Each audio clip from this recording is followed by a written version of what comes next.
Some sanity in Sweden. Let's have a look.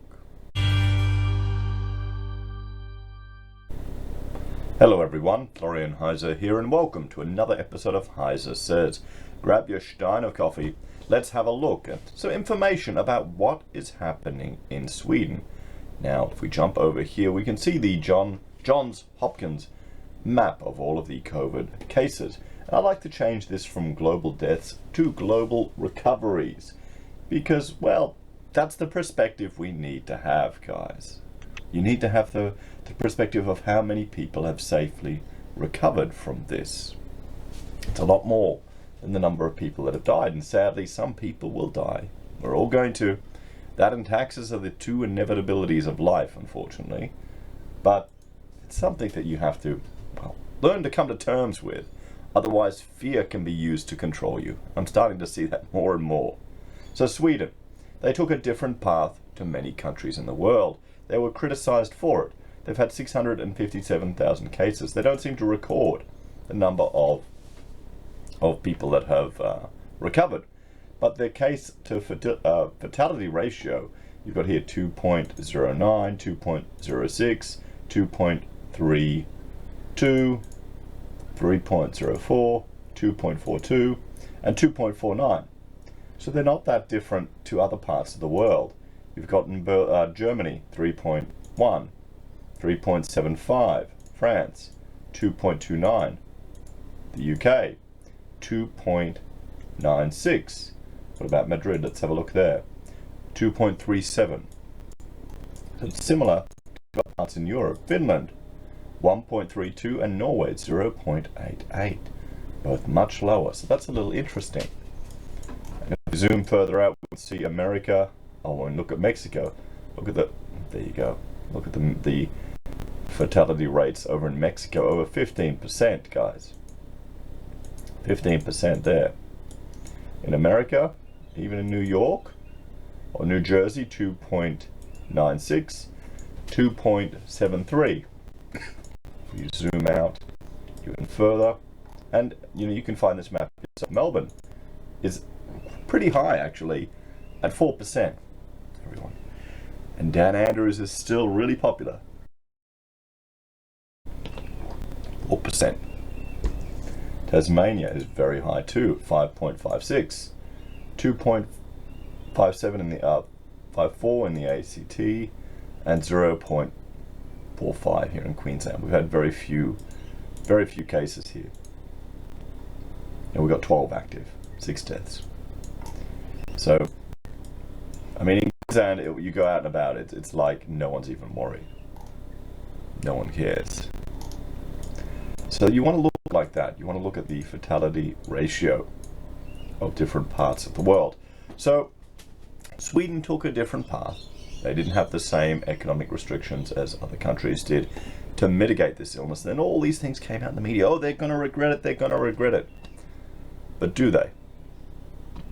So let's have a look at this piece here from Omni. You can see here, these are all the excess mortality in Europe 2020. So it's 2020 versus 2016 to 2019. And Sweden is below Hungary and Greece. Germany's still a bit higher. So this is excess mortality, more people than in previous years that have died, which you'd expect to be significantly higher because we've got a global pandemic. Look at Norway and Latvia and Denmark. So Sweden's death toll among the lowest in Europe. Most countries in Europe have been hit much harder by the pandemic than Sweden, according to recent compilation of excess mortality. But in the Nordic countries, Sweden is by far the highest. This pattern is reminiscent of previous pandemics. There are myths circulating that Sweden would be among the worst affected by COVID-19 in Europe. That was true to some extent at the end of the first wave in May, and it seems to be the image that is stuck to the retina of many. Yeah, have we heard anything else about it, guys? Have you heard anything else?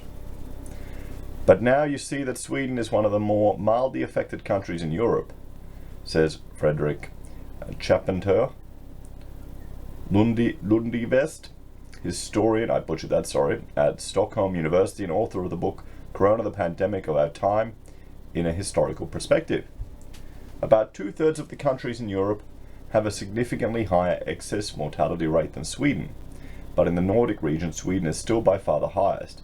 So far, I must say, because the situation in Denmark is now deteriorating at the beginning of the year, he adds. So there you go, Denmark could get worse. And if we jump over here, we can see how's Denmark doing.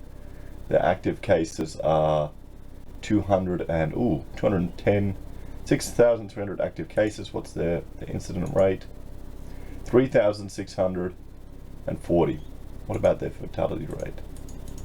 It's not too bad, 1.12%. You can see here, okay, they haven't quite spiked back. So, about 2/3 of the country in Europe have a significantly higher excess. I've already read that. Robust dimensions. Excess mortality is calculated by comparing how many people have died during the year compared with the previous 4 years, and is one of the most accurate ways of examining how a society is affected, for example, by a pandemic. According to Frederick, it's a basic tool as he analyzes the consequences of famine, plagues, and other historical events. It is a robust measure which makes it possible to compare different countries with similar demographics. Starting from the country's own reporting of infections and deaths in COVID-19 is in principle meaningless because testing that criteria varies so much.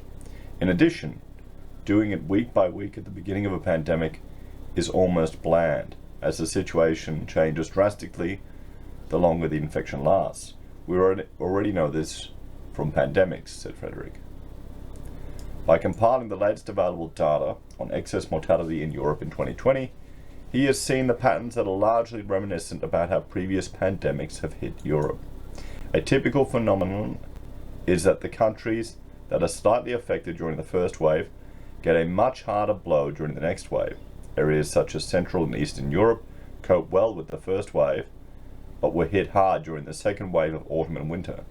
Now, after the new year, the pandemic has also hit Iceland, Portugal, Slovakia, and Latvia hard, which were previously quite spared, said Frederick.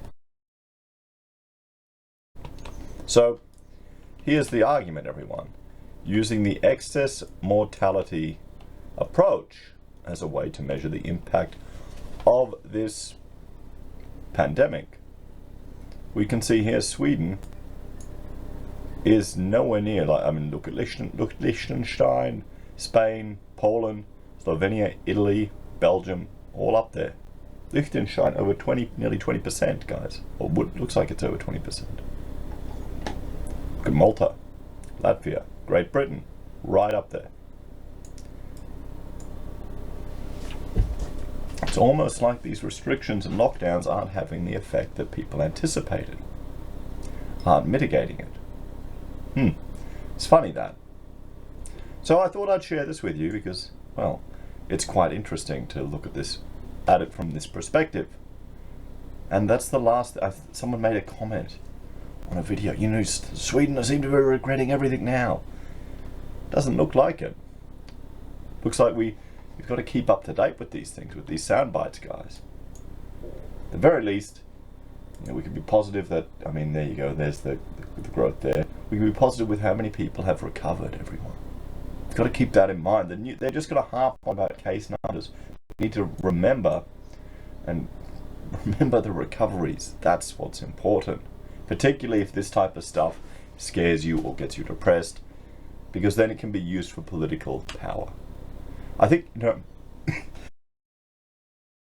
sorry, I've just gotten up. I think one thing that we can know for certain about the lockdowns is they really help win elections.